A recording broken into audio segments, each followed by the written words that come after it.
안녕하십니까. 오늘은 서울 지역 광역 자사고 보인고 편을 설명드리도록 하겠습니다. 송파에 있는 학교죠. 많이 유명한 학교입니다. 그래서 실제적으로 관심을 좀 갖게 됐는데요. 보인고는 그 실제 건학 이념이나 이런 것이 도덕적으로 인간성을 회복하고 정의와 양심을 되살려 이웃과 더불어 따뜻하고 훈훈한 정이 느껴지는 참된 인간 사회를 건설하자. 상당히 마음에 딱 와닿는 그런 학교네요. 실제 실적도 굉장히 좋고요. 사실 정시가 좀 많이 강화되어 있는 학교로 유명한 학교입니다. 그러니까 무슨 얘기냐면 내신 따기가 좀 약간 어려울 수 있다라는 것도 한번 생각해 볼 수 있는 학교가 되겠습니다. 자, 보인고는 정원이 얼마나 경쟁률이 되었는지 한번 알아볼까요? 보이고 여기 쭉 보니까 이 중간에 있네요.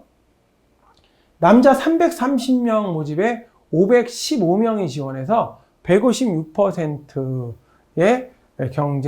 경쟁률, 지원율을 보이고 있습니다. 사회통합 전형은 미달이 되겠네요. 미달이 된다. 이렇게 볼 수 있는 학교가 되겠습니다. 자, 보인고의 면접 방식은 저 볼까요? 저 위에 있네요. 5분이고요. 공통 면접이 2개, 개별 면접이 2문제가 나오고 1분 동안 문제를 이제 검토할 수 있는 시간을 줍니다. 여기서 한 가지 생각해 보셔야 됩니다. 아니, 그러면 문제가 4개 나오는데 면접 시간이 5분이란 말이죠. 그러면 내가 어떤 질문을 받았을 때 1분 동안 정확하게 말을 할 수 있어야 된다는 얘기잖아요. 생각보다 굉장히 많은 긴 시간을 얘기를 해야 되거든요. 그러니까 면접 좀 정말 철저하게 해야 되는 걸 알고 계셔야 되고요. 문제를 검토하는 시간이 1분이 있다는 건 문제가 쉽지 않다는 거예요. 잘 생각할 수 있어야 됩니다. 보인고의 문제 굉장히 중요해요. 이따도 제가 잠깐 어떤 문제가 나오는지 살펴볼 건데 상당히 난이도가 있는 문제들이 출제가 되어지고 있습니다. 자, 보인고는 남학생이 12개 학급으로 되어져 있고요. 330명입니다. 그 중에 이제 체육 특기자가 있는 게 좀 특징이죠. 축구가 15명인데 필드가 14명, 골키퍼 1명을 특기자 전형으로 선발을 하고요. 사회통합 전형은 87명입니다. 그래서 432명이 되고 전체 정원에까지 쳐서 452명을 선발하는 학교가 되겠습니다. 체육 특기자 같은 경우에는 포지션이 있다는 거, 이것이 좀 특징이라고 할 수가 있겠습니다. 보인고의 건학 이념은 한자가 너무 많아갖고 굉장히 어렵거든요. 5편을 들고 다니면서 사실 봐야 되는 건데, 일신, 일일신, 우일신이라고 되어 있는데, 자기를 혁신하고 매사에 진취적으로 도전하고 창의성을 발휘하는 자기 실현을 꾀한다라는 의미를 갖고 있다라고 되어져 있습니다. 그리고 이제 정직과 성실 그리고 행동 근본으로 삼아서 매사 최선을 다한다 이렇게 되어 있고요. 체육을 통해서 심신을 단련하여 어떤 어려움에도 의지로 극복한다 이렇게 되어 있고요. 끊임없는 노력으로 어학 능력을 키우고 외국 문화를 이해하고 지구촌 시대에 걸맞는 세계인이 된다라고 되어 있습니다. 그러면 또 5번째는 남을 배려하고 이웃을 도와 더불어 사는 훈훈하고 따뜻한 사회 건설에 앞선다. 굉장히 어렵죠. 이 건학 2년만 외우는데도 굉장히 시간이 많이 걸릴 것 같은 그런 내용이 되겠네요. 근데 자세히 보면 옆에 지, 덕, 체, 그리고 세계인, 그리고 봉사인이라는 특징이라는 것만 알고 계시면 되겠습니다. 자, 이것이 바로 보인고의 건학 이념이 되겠습니다. 옆에 보이는 학교가 보인고고요. 멋있는 학교가 되겠습니다. 자, 보인고의 원서 일정은 다른 광역자사와 마찬가지로 10월 6일 날 원서 접서를 받게 되고요. 보인고 같은 경우도 150%를 넘어갔지 않습니까? 추첨해서 면접 대상자를 선발하게 되고요. 면접 대상자가 되면 자기소개서를 온라인으로 제출하게 됩니다. 이때 온라인에 제출하지 않으면 자동으로 탈락되게 되는 거죠. 그리고 2단계 면접은 작년 같은 경우에 12월 23일이었고요. 올해 2024년도 12월 말에 될 것으로 현재 예상하고 있습니다. 굉장히 보인고 같은 경우는 날짜가 좀 많이 미뤄져 있고 해서 준비를 하는 친구들도 미리미리 한번 해 보시기를 부탁드립니다. 자, 보인고의 사정 방법 어떻게 준비하느냐는 방법인데요. 1단계 때는 1.5배수를 뽑잖아요. 1.5배수를 뽑고 2단계 때 이제 면접에 최종 선발하게 되는데 1단계 일반 전형이 330명 중에 495명이 이제 1단계 추첨해서 뽑게 되고요. 체육 특기자 전형 같은 경우엔 23명을 뽑게 됩니다. 2단계 때 면접으로 최종 선발을 하게 된다라고 하는 거죠. 23명을 1단계 때 나누게 되면 필드가 21명, 골키퍼는 2명이기 때문에 그 중에 1명을 선발하잖아요. 그래서 골키퍼 2명 중에 1명은 떨어지는 거다. 이렇게 볼 수 있는 내용이 되겠습니다. 자, 보잉고 같은 경우도 다른 자사고와 마찬가지로 100%가 안 되면 다 합격. 100에서 120% 사이가 되면 면접은 없고 추첨. 120% 넘어가면 이제 실제 면접을 보는 경우가 된다라는 걸 알게 되죠. 올해 같은 경우도 이미 이제 거의 160% 육박하는 지원율을 보였기 때문에 다 면접으로 학생들을 선발하였습니다. 자, 면접에서는 자기주도 학습, 지원 동기, 진로 계획, 그리고 핵심 인성 요소에 대한 중학교 활동 실적, 그리고 인성 영역에서 활동하면서 느꼈던 경험. 그러면 여기서 핵심 인성 요소에 대해 활동 실적이 뭐냐? 이거는 말이에요. 생활기록 보면 봉사활동 있죠. 봉사활동. 그리고 옆에 보면 그 선생님들이 써주는 종합의견란 있죠. 종합의견. 그리고 자기소개서에 내가 어떤 거 했다라고 쓰는 내용 있지 않습니까? 그런 내용을 바탕으로 판단하는 거라고 보시면 되겠습니다.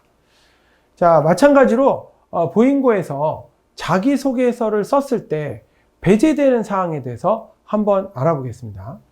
보잉고의 자기소개서의 배제 사항은 토플, 토익, 탭스, 테솔, 펠트, HSK, JLPT 있는 건 다 배제예요. 만약에 이거 성적을 쓰면 그냥 0점 처리가 되는 거죠. 그냥 떨어진다는 얘기예요. 교과 성적이나 점수도 0점 처리라고 되어 있죠. 그리고 교내외 그 경시대의 성적도 안 돼요. 여기 보시면 교내외라고 되어 있잖아요. 교내, 교외 다 안 되고요. 교내 입상 성적이나 자격증, 그리고 영재교육원 실적, 수료 여부 이런 것들을 써도 0점 처리가 됩니다. 제가 이제 수업을 이제 상담하는데 어떤 친구가 와서 저한테 이제 자격증은 쓰면 안 되냐? 자격증도 보시면 0점 처리죠. 안 됩니다. 자, 부모와 친인척의 사회적, 경제적 지위를 암시하는 내용이다. 그러니까 여기서 보니까 고소득인 거죠. 고비용. 골프나 승마 같은 건데 어떤 친구 얘기하시더라고요. 우리 아버님이 경찰이라 소방관이라 이런 내용을 써야 되지 않을까요? 네, 그런 경우도 안 됩니다. 부모님의 사회적 지위나 직장을 암시하는 내용도 절대 쓰면 안 되죠. 10% 감점이 됩니다. 이러면 사실상 떨어지게 됩니다. 어떤 친구들은 자신의 이름이라든지 이런 걸 말하는 애도 있어요. 저는 누구입니다 하고 딱 앉는 경우. 자기 이름 얘기했잖아요. 10% 감점이에요. 이름 얘기. 학교. 저는 어느 중학교 몇 학년 몇 반 누구입니다. 이렇게 말하는 애도 있어요. 무조건 다 10% 감점. 다 감점. 이라는 걸 알고 있어야 돼요. 다 감점이에요. 그건 절대 얘기하면 돼요. 그냥. 예. 그래서 그런 내용들이 있다는 것만 알게 됩니다. 선생님 맞습니까? 그러면 예 라고 말하는 거지 자기 이름을 얘기하거나 하면 안 됩니다. 그래서 면접 준비할 상당히 중요한 요소였었어요. 저희도 면접 준비하면서 이름 얘기 못하게 하고 굉장히 어려움이 있었죠. 이런 거. 그래서 실제 이런 내용들을 자기소개에 쓰지 마라 라고 얘기를 합니다. 실제 그 자기소개서는 어떻게 생겼는지 한번 알아볼까요? 이게 바로 보잉고의 자기소개서입니다. 자기소개서. 보니까는 나의 꿈과 끼, 그리고 인성을 살리는 거 1200자. 제일 위에 자기주도 학습 영역이죠. 학습을 위해 주도적으로 목표를 설정하고 계획 후에 학습 실행까지 전 과정, 그 과정에서 느낀 점, 이런 거 굉장히 중요하죠. 자기주도 학습 과정이 있고요. 두 번째로는 지원 동기, 진로 계획, 건화 기전과 연계하여 쓰게 된 거, 이런 것들 중요한 요소니까 잘 쓰셔야 됩니다. 마지막으로 이제 인성 요소죠. 인성 요소는 봉사활동을 하면서 어떤 걸 느꼈는지 이런 거를 자기소개서 내용에 다 써줘야 됩니다. 어떤 거를 몇 자 쓰라고 써 있지 않고요. 제가 이제 학생들한테 말할 때는 자기주도 학습 영역을 한 60% 쓰고 진로 동기와 진로 계획 그리고 인성 합쳐서 한 40% 정도 써라 라고 얘기하니까 여러분들도 그거 정도에 맞춰서 쓰시면 특별하게 문제가 되진 않을 거예요. 여기 자기주도 학습이 가장 중요한 점수를 차지하고 있습니다. 자, 여기까지 저는 그 보인고의 자기소개서에 대한 내용들을 한번 살펴봤고요. 뭐 경쟁률이라든지 무엇이 중요한지 이런 걸 한번 살펴보았는데요. 실제 보인고에는 어떤 문제가 나왔는지 이런 거 한번 알아볼까요? 자, 여기 제가 표에도 한번 갖고 왔는데 실제 나왔던 문제를 제가 재구성한 건데요. 교과 외 영역의 성취, 중학교 시절에 교과 영역에서 가장 크게 성취감을 느낀 경험이 무엇이 있고 그 이유가 무엇인지. 그럼 교과외 성적에서 탐구 활동을 할 수도 있고요. 아니면 무슨 사회 봉사 활동을 할 수 있는 거죠. 그런 것들에 대한 내용을 볼 수가 있겠습니다. 진로에 영향을 준 독서의 경험. 그러니까 중학교 시절에 읽은 책 중에 자신의 진로 계획에 가장 큰 도움을 되었던 책이 뭐냐? 그 책이 당신의 진로의 계획에 어떤 영향을 줬냐라고 하는데 보인고를 준비했던 친구들 보면은 자연계 쪽이나 뭐 생명이나 이쪽 애들은 이기적인 유전자 많이 쓰더라고요. 그리고 천문학자나 이런 분들은 코스모스 같은 거 많이 쓰고요. 그러니까 그런 책들이 자신의 어떤 진로 계획에 도움이 된다라고 하는 것도 좋은 방법이 되지 않을까 생각이 됩니다. 날로 새롭게 실천계획, 우리 학교의 교훈 중에 하나인 날로 새롭게, 그리고 입학 후에 어떻게 실천할 계획이냐 이런 것들도 꼭 이렇게 교훈이나 권학 이전 같은 건 잘 알고 계셔야겠죠. 그 다음에 네 번째죠. 수업 분위기를 해치는 행동에 대한 어떤 인성에 대한 거예요. 바르지 못한 언행, 수업 분위기를 해치는 친구가 있다면 어떤 방법으로 문제를 해결하면 좋을까? 자신의 생각을 말해줘라. 이렇게 나왔는데 사실상 이것도 굉장히 중요한 인성 문제가 되겠죠. 인성이라고 하니까 굉장히 좋은 얘기만 할 것 같지만 사실상 그런 게 아니라 이렇게 실제적인 내용을 가지고 준비를 한다는 거죠. 지금 보시면 진로라든지 독서, 그 다음에 학업 역량, 그리고 인성 영역을 골고루 나오고 있다는 걸 확인할 수 있었던 좋은 시간이었던 것 같아요.